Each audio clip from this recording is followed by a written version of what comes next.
વલસાડમાં મેઘરાજાની ધમાકેદાર એન્ટ્રી, જિલ્લાના તમામ તાલુકામાં વરસ્યો વરસાદ। જિલ્લામાં સૌથી વધુ વરસાદ વાપીમાં પડ્યો છે। 2 કલાકમાં 4 ઇંચ જેટલો વરસાદ પડ્યો। વાપી વિસ્તારમાં ગાંધી સર્કલથી લઈને રેલવે સ્ટેશન રોડ વચ્ચે અંડરપાસમાં પાણી ભરાઈ ગયા હતા। વાહન ચાલકોને મુશ્કેલીનો સામનો કરવો પડ્યો છે। ત્યારે વાપી અને વલસાડમાં ધોધમાર વરસાદ પડ્યો છે। વલસાડમાં મેઘરાજાએ ધમાકેદાર એન્ટ્રી કરી છે। મેઘરાજા મન મૂકીને વરસ્યા છે। લોકોમાં ખુશીનો માહોલ છવાયેલો છે।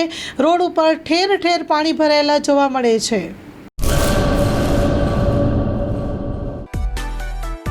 માં motor driving, safe and sure driving. Driving એ શોખ સાથે આપની મોટી જવાબદારી પણ છે। અમારા ઇન્સ્ટ્રક્ટર દ્વારા સચોટ અને સરળ માર્ગદર્શન। આપની રોજની તાલીમની માહિતી મેળવીને શું અધુરાશ છે એના ઉપર પૂરું ફોકસ કરાય છે।